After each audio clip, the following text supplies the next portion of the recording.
comparing that to the publisher and stock bonuses to the chief financial officer, 15 million. They didn't even qualify for a $15 bonus. Am I reading that right from here? Yeah, they didn't even qualify for a $15. A $15 bonus? What is that? Like an overall bonus for $15? That's like asking one dev if they want Chipotle for dinner tonight or not for free. They don't even get that. Well, before we get to that, holy shit, this is where I kind of stand on the fence with media, where they're comparing the CEO of a company to the lowest wage earners, right, which is QA. Like, come on. Like, obviously, the needs and qualifications for both jobs are completely different. Yeah. You can't compare the highest to the lowest like that. A lot of people have a problem with that. A lot of people have a problem. And it doesn't need to be political. It's like there are work and qualifications in a competitive field. No one's stopping that QA guy to become a CEO, right? It's an equal opportunity type of country, right? Competition is fair. So it's free market. To say that this QA guy is stuck at that job while this guy gets $15 billion, if you have the skills and the networking, you can do that. Yeah. So I never liked the fact that when they point out this, let me move our faces down a little so people can see it. I never liked that point that they're trying to make, especially this is where I don't think it helps, especially when the hot topic now is unionizing game developers and being paid fairly and bonuses or at least in time, right? Yeah. I think this hurts us because it divides people. And it divides me because you don't need all that. Just say people are being crunched and underpaid. You don't have to compare the CEO to kind of make a point. Well, and then the comparison is like it's villainizing people who don't necessarily have anything to do with that fight. Yeah. And it's take QA as a whole and say like, okay, what do we feel like is fair compensation for this job and what is a fair work environment? Now let's address if that is or is not the case at a company. Not to say this guy makes $22 million and you only pay QA $15 an hour. You know what I mean? That's not. It's not the CEO's position to be like, oh, let me liquefy my bonuses so that everybody in QA will have a higher.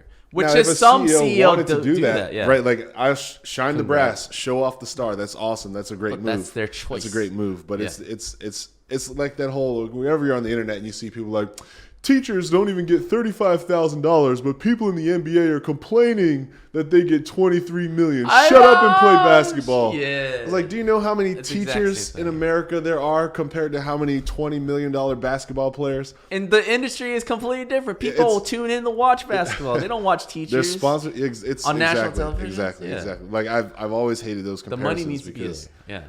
Yeah. People are vilifying two people who are unrelated in a way that, sure, I get it. Teachers should make more money. That's one case. Yeah. That doesn't have anything to do with NBA players are overvalued or being paid way more because, it's a totally different system. You're just complaining to complain. Yes.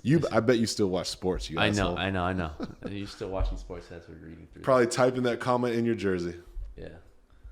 So Jason, we don't agree with you there. I know he's just being dramatic. Yeah. So that broke a lot of people, said a tester. We're getting paid these minimum amounts with ridiculous hours, yes, while these people are getting paid absurd amounts of money. Come on, man. Well, you know what? It's not the same. I'll say this, though. Yeah.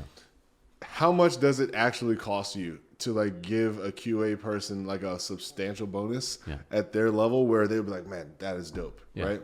Like, I remember my Call of Duty bonus. I'm not going to disclose exact numbers. But if $1,000 was missing from my bonus, I probably would have felt the same. Like if I get paid my bonus, or if I get paid my bonus minus $1,000. Well, we felt the same ish. Like we knew they were so secretive about the amount of copies sold. Like the fact, I know the system's broken. They didn't want us to do when developers have to go to that website. What is that website? GameIndustry.biz. Or no. VG Game Charts. Yeah, which was, again, 20% accurate. And we know that going in, but we wanted some substance of a number to kind of base off. How many Steam accounts online? The game sold over 20 million at the very least, right? Sledgehammer, in partnership with a couple maybe smaller studios, Raven, delivered the game.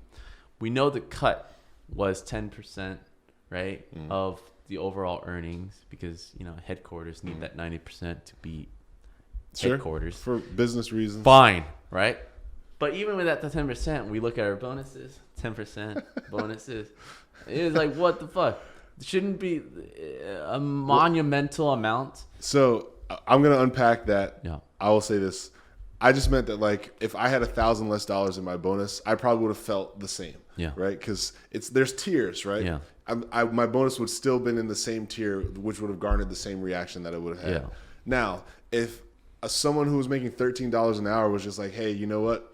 We're doing bonuses for you guys this year. Here's an extra $1,000 just because. Yeah.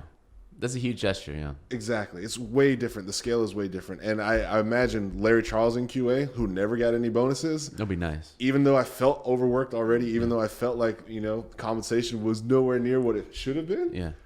To see like an extra $1,000 to know appreciation. It's a step, right? Like it's something.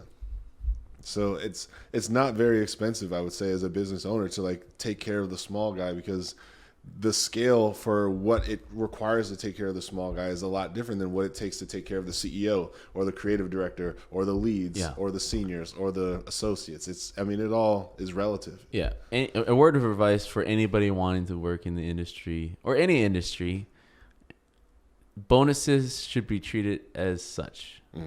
Just bonuses. In addition to, exactly. The only part of the game that you should worry about is the compensation. And that is somewhat in your control at the beginning stage. How much you're going to pay me per hour, that's all I care about. Because a lot of these studios, they try to like court you in. And I got that spiel, which is illegal now, by the way. You can't throw bonuses as an incentive anymore, right? It has to be, what is the money amount? Because I didn't care. It was a bonus, whatever. If it's nice savings account that you guys put aside that I have no control over, that I may or may not get. It's like, I'm not going to rely on that. What are you paying me hourly? Right? And if we, as an employee, to me, if you decided on that number, that's on you. Right? So these QA guys I'm half and half, because I understand what they're saying, where they're working 70 plus hours. Hopefully they're being paid overtime, which most contractors do at this time, right? And under a certain salary cap, you still get paid overtime under a certain salary. So they should be being paid overtime. But that dollar amount per hour is completely on you as a negotiator. And you just got to be bringing that to the next job with more wisdom and be like, you know what? I know the amount of work it takes, and I am only okay with this amount by the end of the week. Right? You have to go in like that, or else you're going to be burnt out like most QA guys.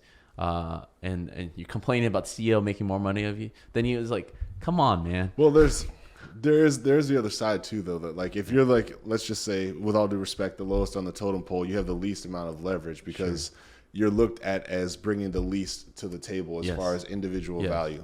So like the scale at which you can negotiate is they're expecting to pay 13.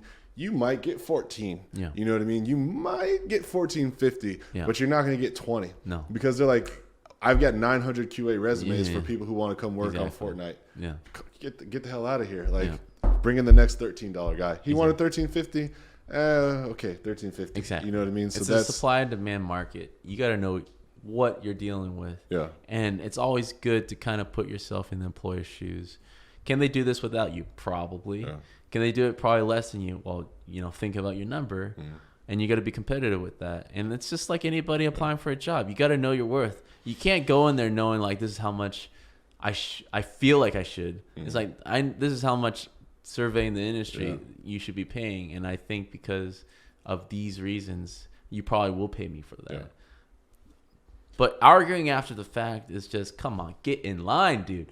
Like, we need to unionize as an industry. That was the next and then thing. That's the only way you can set standards to this stuff. Otherwise, you're going there individually complaining after the fact. Bobby isn't reading this article and be like, right? These guys have a point, Yeah, I can see unionization being a huge benefit, especially to the turnover churn for like QA entry level developers. Yeah, right now everyone is calling the shots per employer.